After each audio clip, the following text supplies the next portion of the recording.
Bom dia, boa tarde, boa noite. Meu nome é Felipe Peruso, mas você já devia saber disso, tendo em vista que está no canal. Hoje, eu quero começar falando com vocês um pouco sobre como que a gente consome notícias.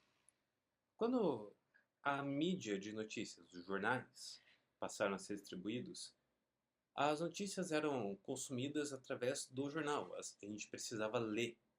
A barreira de entrada para se informar era saber ler. Isso é uma coisa que não mudou 100%. A gente ainda precisa saber ler para poder se informar por mídias clássicas, por mídias escritas. Mas hoje em dia nós temos outras formas de consumir informação. Nós temos vídeos, nós temos a leitura, nós temos podcasts, audiolivros, nós temos opiniões e pessoas que conhecemos que vão fazer que nossas opiniões tenham mais informação e sejam reavaliadas. Uma coisa que todo mundo tem que ter em mente sobre a velocidade de propagação de notícias é que hoje em dia, em menos de um minuto, a gente já sabe o que acontece no Irã, por exemplo. Vamos comparar, por exemplo, 2001, que nós tivemos atentados às Torres Gêmeas, que o mais rápido possível para a gente ter acesso a notícias era com 1 minuto e meio de delay nos links ao vivo. Quando nós vamos consumindo mais notícias, cada vez mais rápido, a gente vai tendo mais acesso a mais informações. Isso pode dificultar com que a gente faça uma análise bem feita sobre o que nós estamos consumindo. Nem sempre nós vamos ter a informação para fazer uma análise bem feita do que acontece ao nosso redor. Por isso que nós devemos nos atentar às fontes que nós tomamos.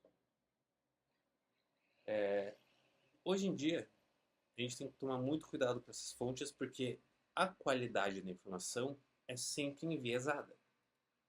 Antigamente era muito fácil enviesar a informação porque era meia dúzia de pessoas que controlavam a distribuição dela. Eram 6 jornais que eram lidos por todo mundo.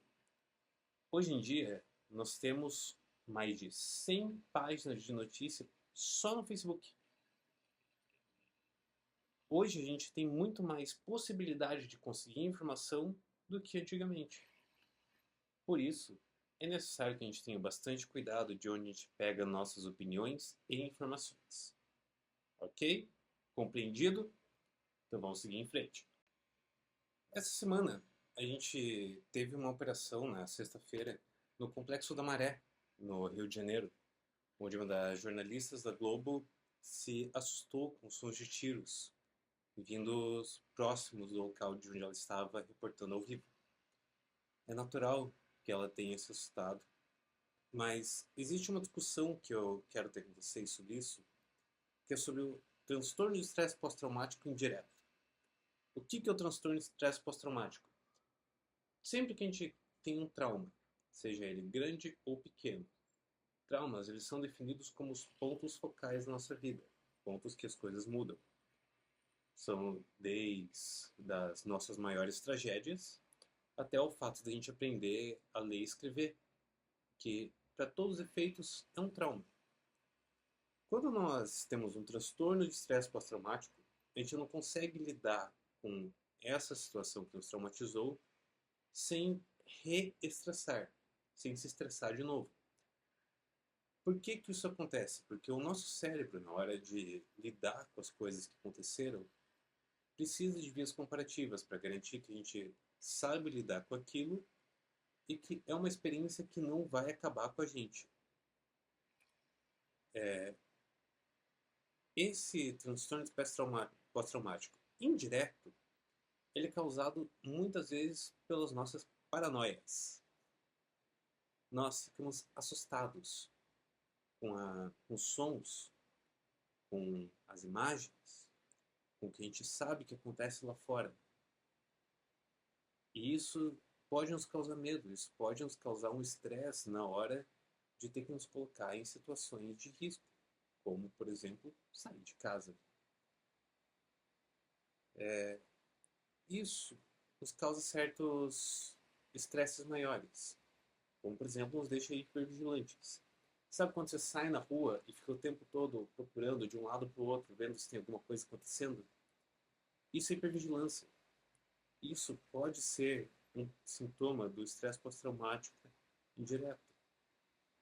Isso também pode ser uma coisa que você tem que ver, porque muitas vezes nós nos sentimos ameaçados não por uma ameaça que existe de fato, mas por uma ameaça que nós temos medo que vai existir. Agora, só para a gente finalizar bem, quero contar para vocês que essa semana eu estou usando mais inteligências artificiais. Eu tornei um missionário da DeepSeek. Mas tem algumas discussões sobre essa inteligência artificial específica que eu acho que valem a pena ser tidas, porque muitas pessoas, quando eu comentei que eu estava usando essa IA para me ajudar na minha vida pessoal, nas minhas organizações, principalmente financeira, que era essa é uma inteligência altamente censurada. Por exemplo, se eu fosse pesquisar sobre o que aconteceu na Praça da Celebração Celestial, ou a inteligência artificial diz que não pode me falar sobre isso, pois não encontra informações.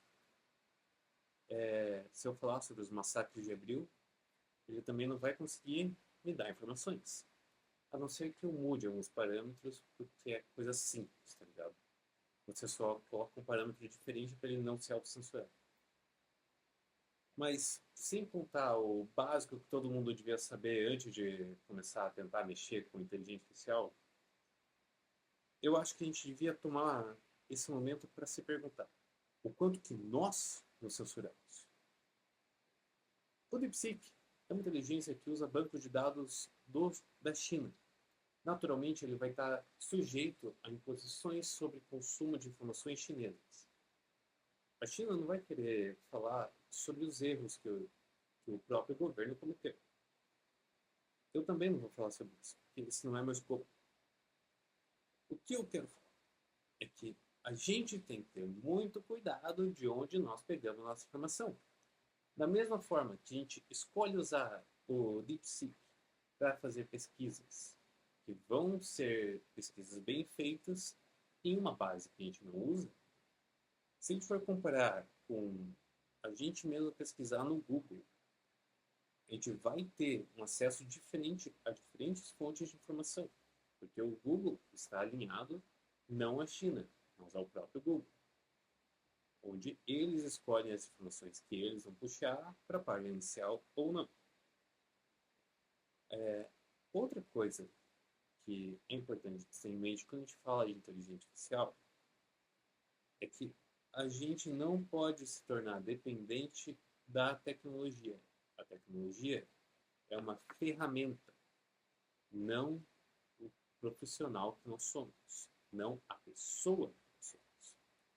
Ela é uma ferramenta que a gente tem que usar para o nosso desenvolvimento pessoal, para a área que a gente mais precisa.